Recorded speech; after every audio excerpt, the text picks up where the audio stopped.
I gotta get off this stupid app. So when it comes to gaming, I think the PC market has always been a tougher nut to crack compared to the console market. Valve has tried previously with their Steam machines. I don't know if anyone remembers those. They were like these little modular PCs set up with the Steam OS. The only one I've ever seen had a big, ugly Alienware logo on the front, and it was just... Ugh. I'm sure that if you Google Steam machine, like the first thing that'll come up will be that just horrible blue Alienware logo. Anyway, I think we're over a decade since those initially launched, and I think Valve have set out what they initially aimed to do with those. In fact, I think they may have surpassed it, because not only is PC gaming more accessible through the Steam Deck, it made PC gaming portable. And making PC gaming portable and accessible is just such a genius jump to make. And not only that, the Steam Deck can play a lot of the latest releases. Like, it's such a technical achievement, and it's crazy what Valve have been able to do with that. Speaking of crazy, why don't we get a little crazy and press that like and subscribe button, because it would really help me out. You know, every other YouTuber has said it all the time. Anyway, Steam Deck. I think the Steam Deck is quite possibly the best thing to happen to PC gaming in a long time. Like, having your PC games on a portable console and having that console be able to output to a TV is very clever, because Valve literally just said, hey, what if Nintendo Switch but strunk? PC gaming still has a bit of a drawback in terms of the actual building of PCs. There's a lot of compatibility checking stuff. People are a little scared of building their own PCs, and I think it prevents a lot of people getting into it. But then in comes the Steam Deck, selling for $400 to $700 or euros or however much you fancy. And it's a lot more reasonable for people to get into, especially if people are just starting out their gaming catalog. Maybe they might not want to jump whole hog into PC gaming. They might just want to dip into a few games here and there. Perfect. Plus, the Steam Deck being able to run stuff that is released within the last few years, stuff that's on the PS4, PS5, Xbox One and Series X, running usually at 30 FPS fairly consistency is just, it's crazy how it can do that. I don't know how they did it.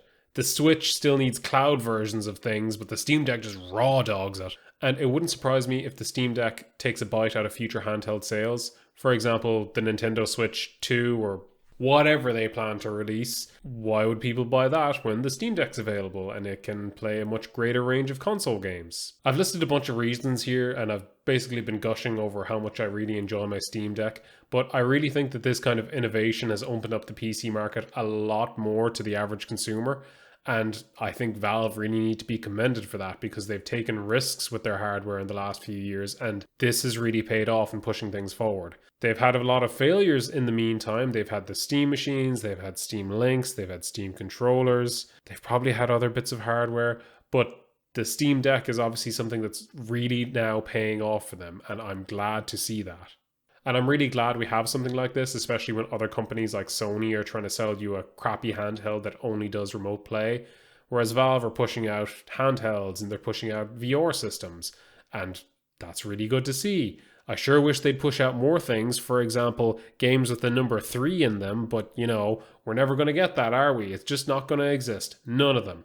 No sequel to Portal, no sequel for Left 4 Dead, no Half-Life, nothing. Not even a Team Fortress 3.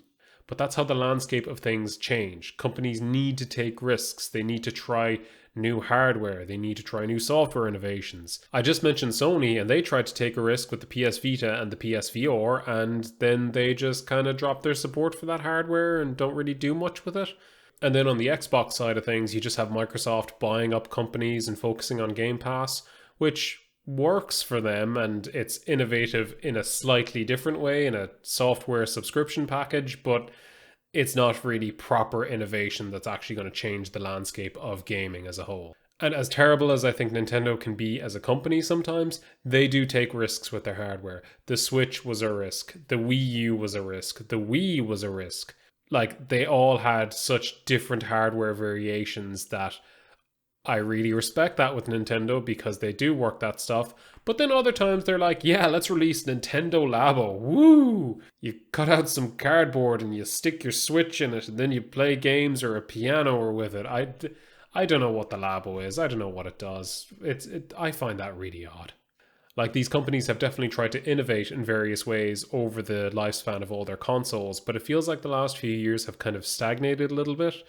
Whereas Valve are here, bringing out new hardware that opens up the whole PC gaming market to more people. There are those online who have an issue with Valve kind of having a monopoly on the PC gaming market, and they do, But when all the other PC gaming storefronts suck and Valve are the only ones who are actively trying to make the market more widely accessible, I think that shows why they've dominated the PC gaming space and why they will continue to do it and why they deserve to do it, because they're actually investing the time and the effort in both the hardware and the software to make it a lot easier for people to get access to these games on their storefronts. And then you have companies like Epic Games coming in and just throwing money around to just try and buy their way onto the market.